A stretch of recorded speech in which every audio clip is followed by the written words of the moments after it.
Hey, how's it going, everyone? Sinister in the gaming section bringing you another interview with a dev. And of course, before it begins, it's like if you enjoy our content, yeah, be sure to leave us a like. Oh, with that being said, I'm going to let our guest introduce himself. Hi, so you can just call me Nate. I'm a developer who likes to make old school, very old school looking 8-bit role playing games.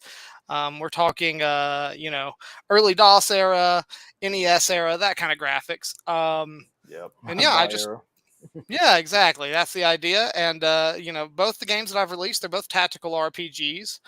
Um, and of course, the latest game I released, the Sargosian Abyss, is has more of a roguelike flair, but mixes that with the tactical combat you would see in tactical RPGs like Fire Emblem and the like. Okay, okay. Like I said, tell the audience where you're from. Yeah, so I'm from the United States. I currently reside in Montana. I grew up in Mississippi actually, and moved up here when I was a teenager, and have lived in Montana ever since. Well, that's good. Oh, close to Washington and Oregon. Yeah, that's right. In fact, the last long vacation my wife and I took was actually to Oregon a few years back. Drove out there, spent some time by the ocean there, and yeah, so we've got nice access to a lot of different things in our neck of the woods. Well, that's cool because yeah, I have some friends of mine that live up in Washington State, like in around the Seattle area. Oh yeah, yeah, that's a great location. Lots of mountains, lots of good hiking in all the surrounding states. So it's pretty nice. Okay, before we go any further, what got you into gaming? Well, I've been playing video games since I was a little kid. My parents started me playing video games when I was about 3 because they thought it would help with hand-eye coordination. It did not. I'm terrible at sports and anything involving hand-eye coordination, but it did give me a love for video games that's persisted into adulthood. Spent a lot of time playing role-playing games, including tabletop, Dungeons and Dragons, and that kind of thing. Um, and so, yeah, that's what got me into gaming.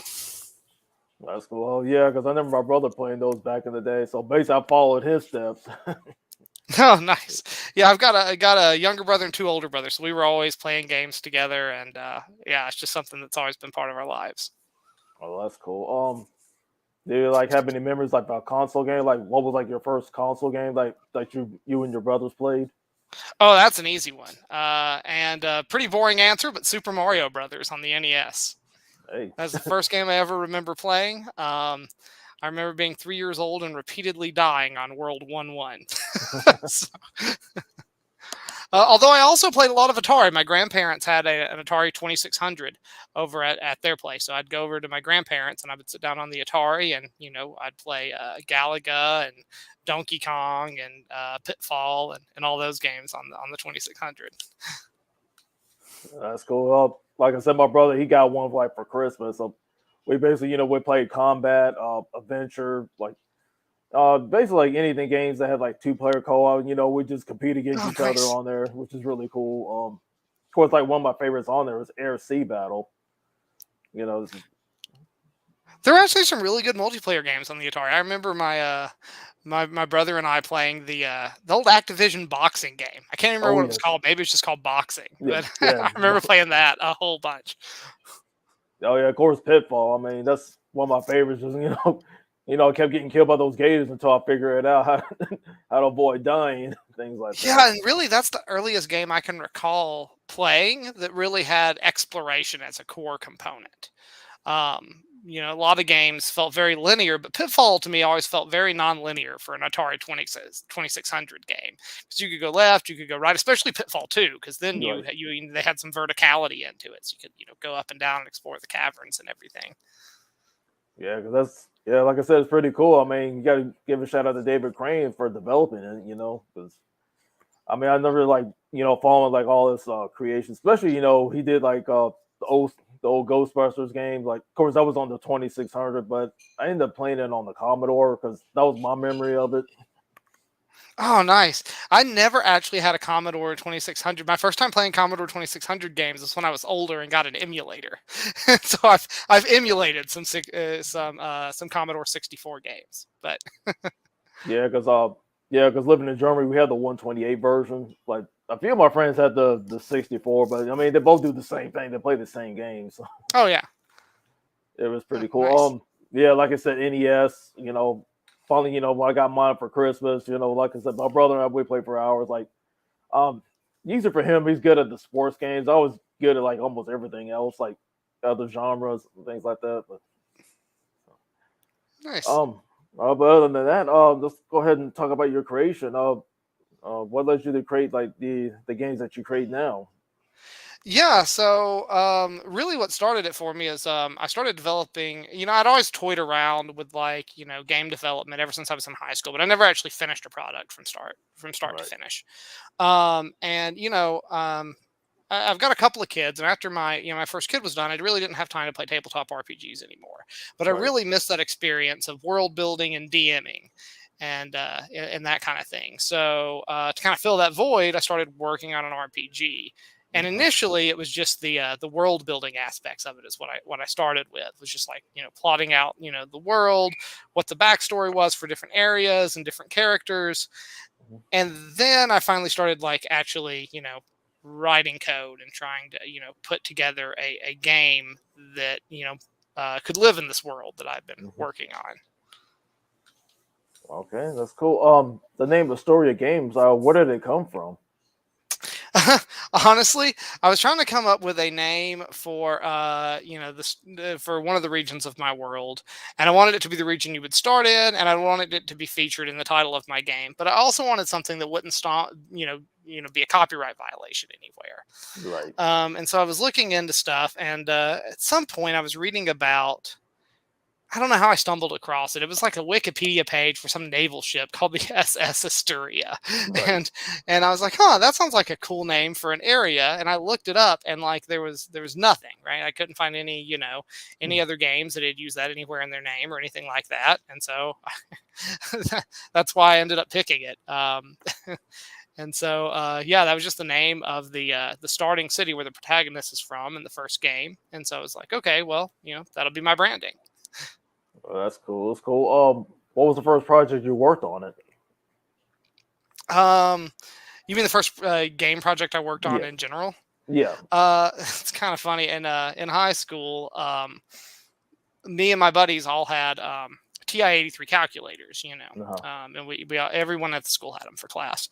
And so my buddy and I started getting into TI Basic, which is the programming language for those calculators, And we started writing video games in TI Basic. We wrote a bunch of different kinds of games, and some of them we did separately, some of them we worked on them together. Um, And yeah, probably the first one I made was a little racing game on there. And so it's like a little game. You had like a character for your Hmm. car, and you had another character for like walls you could dodge, and other characters for other cars. You had to dodge other cars and dodge walls and stuff. And if you hit the wall, you'd have a little explosion animation. And you had to start over. So that's probably the first game I made. But we made a bunch of those games for those old calculators, and using the ports there, you could give games to other people. And so we started, giving games to people all over our school. And so pretty soon people were sitting in their math class, sitting there playing Right. our games. Man, that's cool. That's cool. Um, Basically, like, you say you had a low life for RPGs and things like that. It's like that gave you the idea, like, give you the the motivation, the juice, just to create this. Yeah, that's exactly right. I have been playing tabletop RPGs since I was in middle school, and have played them pretty consistently for years. We started with D&D 3.5, and played that for a long time. And then I moved to a new town in Mississippi, Mhm. and I got into playing with a group who played old school AD&D, which I don't know. Have you played any Dungeons and Dragons yourself or anything like that? Yeah. When I was younger, didn't know, know what I was doing. I was just rolling with it. Well, that's kind of where I was with Advanced Dungeons and Dragons. This group I'd gotten into was this, girl, a few of her friends, and then their parents, and they were playing like old school 80s style AD&D. And so I kind of played, and then once fourth edition came out, I think I played one short campaign with fourth edition. Haven't actually played fifth edition yet, but I'd been playing all the different versions of D&D, and so that's kind of what started with me with my love for RPGs. That, and of course, I played various PC and console RPGs as well. The old school like Eye of the Beholder games on Mhm. DOS. I played a bunch of those, and then I played a lot of console RPGs. Like on the NES, I had a copy of Final Fantasy and Dragon Warrior, and spent a lot of time playing those. Oh yeah, those are the big ones. You ever tried like any of the Sierra games, like the King's Quest series? Oh yeah, I have played King's Quest actually. I never got very far in it though. I mean, I had the third one. I mean, at the beginning, I didn't know what I was doing. It's like as I played it again, as I got older, it's like okay, now I know what to do, and end up beating it. I don't think I've ever beat any adventure game like that I've ever played, except for I think Myst is the only adventure game I've ever actually beaten and played all the way through. I tried playing even some of the old text adventures like Zork and Sorcery, those old Infocom, text adventure games. Never could beat any of them though. Right. Yeah, because out of course, along with King's Quest, there was also the Space Quest series. I played the second, third, and the fourth one. The third one was my favorite of them. Is that one where you're basically playing as a space janitor? Yeah. Yeah, I think I remember that one. And that was always funny jokes. If you play like the fourth one, it has like all the the corny voiceovers, like the one-liners. Like it's hilarious. I think I remember the first one having a bunch of like funny death animations when you Oh die in yes. different areas. Oh yes.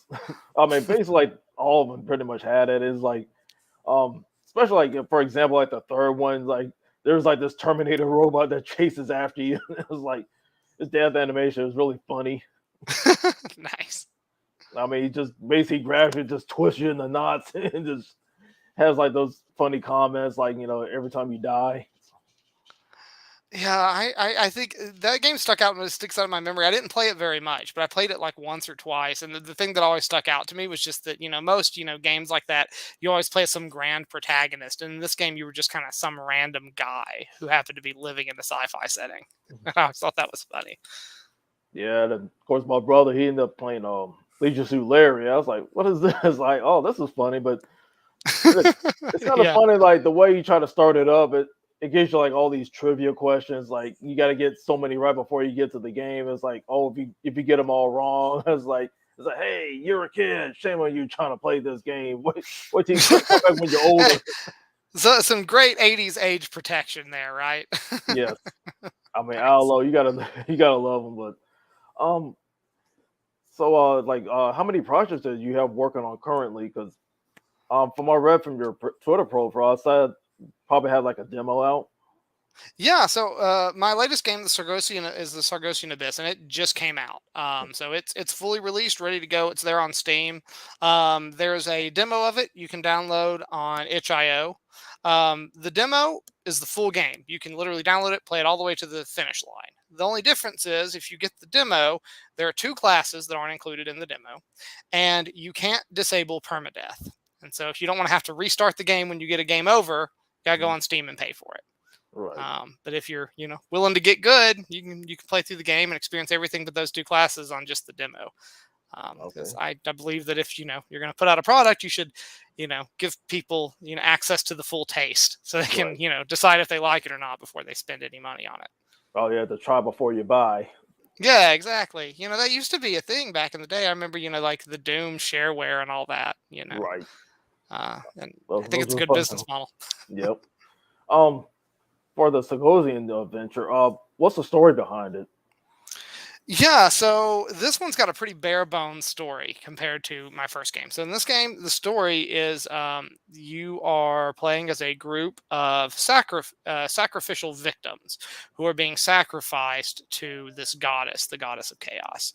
And the game takes place in this abyss, which is the sacrificial pit that the people of the city of Sargos throw their victims into. So the people in the city of Sargos, they worship this goddess of chaos, and they take slaves, prisoners of war, that kind of thing, and periodically dump them into this pit as a sacrifice. And so that's the plot. You've been dumped into this pit. You have basically nothing on you, and you basically just have to explore until you either beat the game or you die. Okay. Um, as far as presentations, like, is there any like cutscenes or anything? Like, say you get to this point, it's like there's a cutscene it plays that tells you what how far you progress before you move on to the next state, the next area. There are no cutscenes whatsoever. The only closest thing to a cutscene is text describing the scene and, little pictures in the corner illustrating what's going on. And that's the closest thing you get to a cutscene in the game at all. Both of the games that I've released have very minimal graphics. And, while part of this is a design choice because I'm nostalgic for those old games, a big part of it is just limitation for my time and my skill set. Right. I'm a programmer by trade. That's what I do for my day job, and not an artist by any stretch of the imagination. And so I needed some kind of art style that I could do with my limited talents. And Okay. so I try to keep all of the artwork to a bare minimum while still communicating to the player everything they need to be able to navigate the game. So I still try to make it feel intuitive, despite the minimalism. Okay. What was the software that you used just to create it? Like design the game, like artwork, everything else. So the programming language I used was Python. So the whole game's written in Python. The engine is a custom engine that I've developed for this. I thought about using a pre-made engine, and if I could go back in time, I probably would. If I could go back in time, I'd probably use Godot. If I could start over fresh. I use Python just because I do a lot of Python coding at work, and I'm very familiar with it. And so I figured, might as well go with something I'm familiar with. I mean, that's cool because in past interviews, like some of the people I've talked to, like they use like their own developer kit, like, and of course there was like a few others that use the Unreal Engine and things like that. Is that something that you plan on working on like down the road?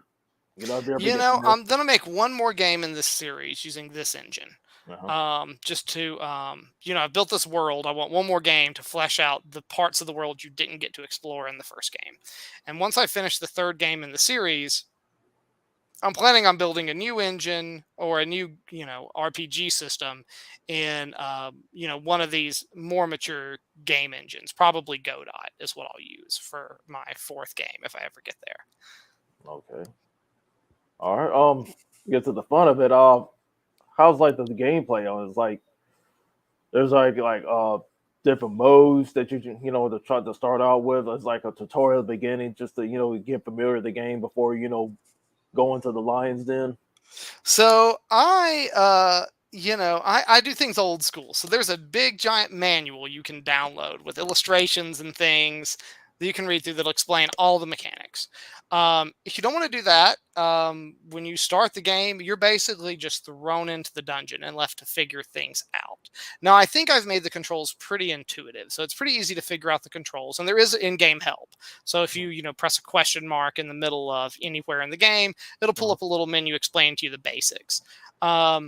But a lot of it's, following this philosophy of old school roguelikes like NetHack and Dungeon Crawl Stone Soup, where you're kind of expected to die a few times as you figure out the ropes.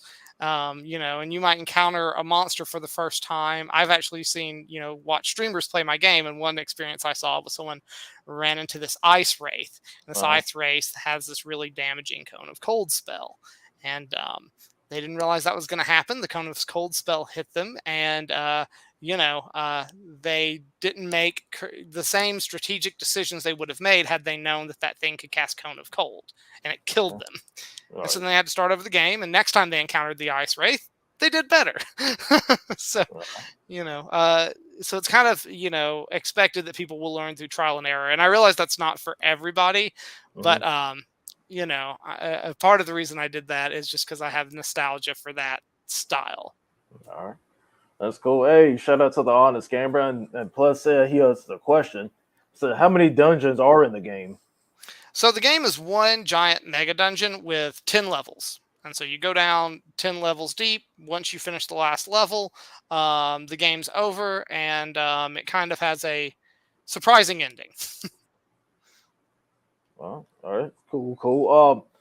Yeah, to say like this game was, success, big success. Like, do you ever plan on like doing like expansions for, or just move on to the new, like a follow up to it? So, I'm kind of just planning on moving on to a follow up from this. The game was successful enough for me to want to make another one. The way I've done it is, I'm doing this as a hobby.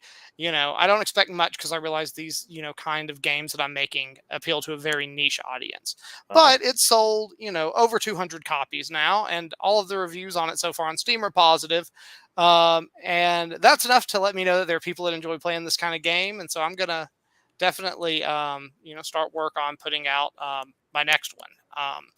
And this next one I'm going to work on is definitely going to go back to the roots of my first game, and it'll be all handcrafted rather than procedurally generated. Just because I felt like I had a lot more fun developing the first handcrafted game than I did developing the procedurally generated game. Yeah, for what you have been to. Okay. Here's another question. So, what type of weapons are in the game? Oh yeah, so standard RPG weapons. You can get all of your standard spears, swords, bow and arrow, all that kind of thing. The loot generation system is based heavily on Diablo and Diablo 2, and so the weapon drops will have different enchantments based on what level of the dungeon you're in.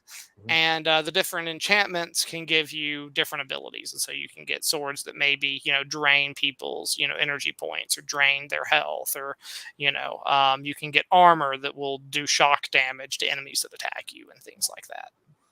Yeah, well, from everything that you explained, like the gameplay is it like Dark Souls, like you die a lot until you get the hang of it, that kind of vibe. Yeah, there's a lot of that.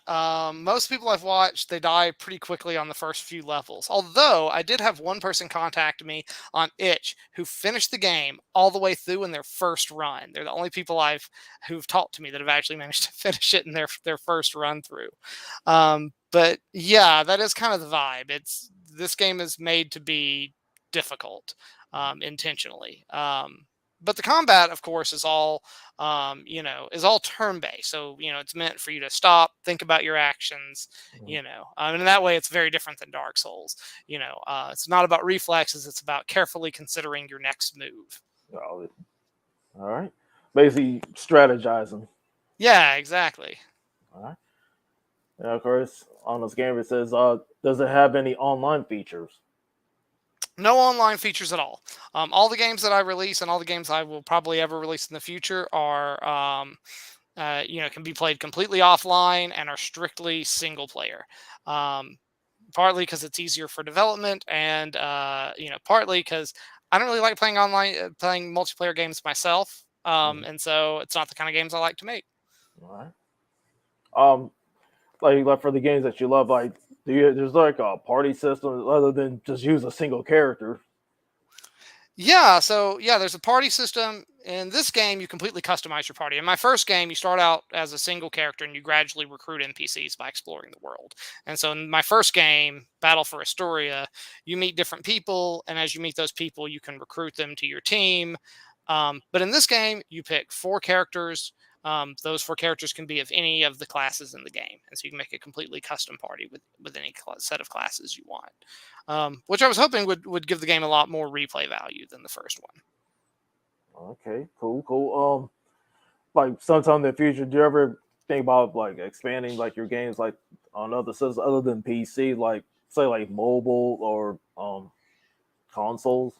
That's one of the reasons I wish I had started with an engine like Godot. Because those engines make it really easy to port to mobile. I actually started working on an Android port for this game.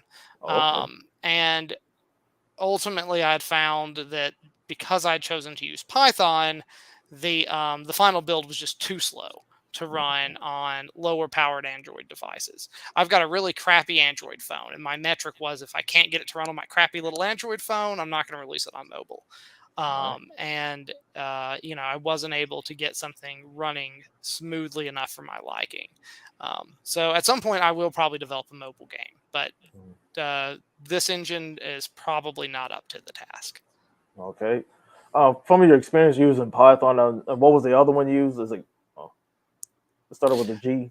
Oh yeah, Godot's the one I considered using, and I've played around with it a little bit. I've never actually developed a game in it, but I played around with it some enough to know that I like it, and and I like how it makes it very easy to export to other platforms, and so you can really easily export your game to Android, for instance. Okay. What are the pros and cons of both of them? Yeah, so the pro to Python was just that I knew it and I was familiar with it. I like the Python programming language; it's nice. One problem with it though is it's an interpreted language, and so you know, all your code is interpreted at runtime, which makes it very slow. Um, Whereas Godot, for example, its backend is all written in C++. It all gets compiled down to very fast running binaries. Um, Other languages I'm familiar with are things like C. I'm very familiar with C++. I considered writing a game in that, and C++ would have been much faster, obviously, because it's a compiled language. Yeah, I would say for anyone who's looking to get into game development who's never done it before, use something like Unity or Godot. It'll make your life much easier and make it much easier for you to port to different platforms. Yeah, I say like, yeah, if you're brave enough, you want to, the ultimate challenge, probably move up to the Unreal Engine. Oh yeah, absolutely. Especially if you want to make 3D stuff. I don't think you can beat the Unreal Engine for 3D development. Okay. One last question. Let's say since you have a love of RPGs, instead of like in the fantasy setting, is there like any other setting that you want to do? It say like sci-fi or modern times. I would Such a, love to do a space RPG. I even considered, I spent a lot of time thinking about doing that and even looking for different art assets that I could take or maybe modify for a sci-fi setting. Eventually, I probably want to do that. If I did a sci-fi setting, I'd want it to probably be something more like science fantasy rather than science fiction. More Dune or Star Wars you know, um, than some kind of hard sci-fi. But yeah, I definitely want to do a sci-fi game at some point. cool, cool. I mean, yeah, because after seeing the work of it, it's like, man, it's like, dang, this looks really cool. It's like, and definitely, if you ever see like any future games that you want to draw, I definitely want to, definitely follow your work. Yeah, I'm definitely gonna try to keep people updated as I keep working on new developments. I'm trying to be more active on Twitter. My first game, I Right. had no Twitter presence at all. I didn't even have a Twitter account. I've noticed that like for my latest game, my sales were higher in the first month than they were for my first game, and I think a big part of that was probably my Twitter presence. Maybe a part of it is there's people now that are just following me on Steam and stuff for my first game. I don't know, but Yeah, because like I said, Twitter and Steam, it's like, hey, they go together because that's how everybody collaborates, like get ideas, like oh, and support I've one gotten another. so many great ideas from looking at other developers too. Hmm. There's so many good developers on Twitter, and they all talk about like the challenges they've been running into, anytime they do something new, they post an update, and I've seen a lot of stuff where I'm like, ooh, that's a cool idea, or Hmm. ooh, I think I could do that effect in my game. I want to try that. Right. Um, in my newest game, I'm going to have a weather system, and that was inspired by someone who had a similar game to mine graphically, who was Hmm. showing off like their rain and snow that they have in different areas of their game. And I was like, I think I could do that, and I think it would add to the game visually. All So right. anyway, it's definitely great to be able to be in a community like that where you can bounce ideas off each other. That's cool. Do you ever consider like collaborating with somebody from that community someday? Oh, I would absolutely be willing to if someone were to ever reach out, especially artists. Art is my weak point. If anyone in that community is an artist and was like, "Oh, I want to work on RPGs, but I have no idea how to do the programming side," some kind of collaboration like that, I think could be really fruitful.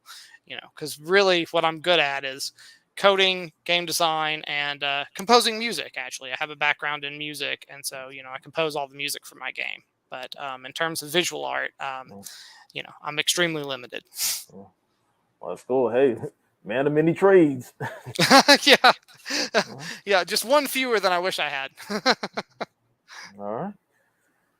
All right. Well, let's see. Yep. With that being said, this concludes our interview. Like I said, tell like if the game is out or not. Like, out on Steam? Yeah, the game's out on Steam. You can just search for the Sargosian Abyss to get my latest game. If you don't like procedurally generated RPGs and you're more into the handcrafted style of thing, you can also look up Battle for Esturia, which is a handcrafted open world RPG with a similar graphical style and the same battle system.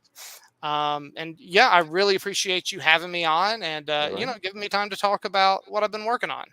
Well, that's cool deal. It's like, yeah, we like to, give a platform for indie developers. Like I said, get their names out there.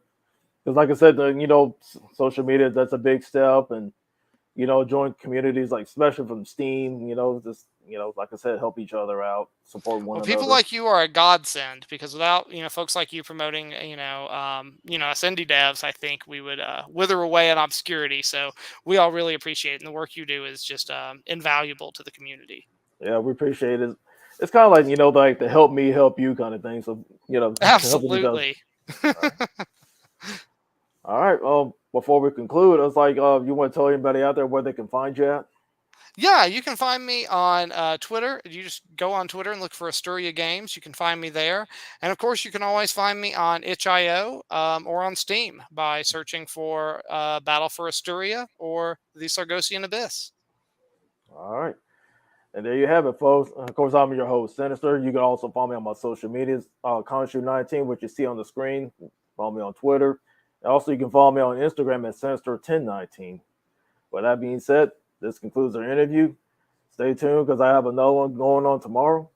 Like I said, y'all have a good night.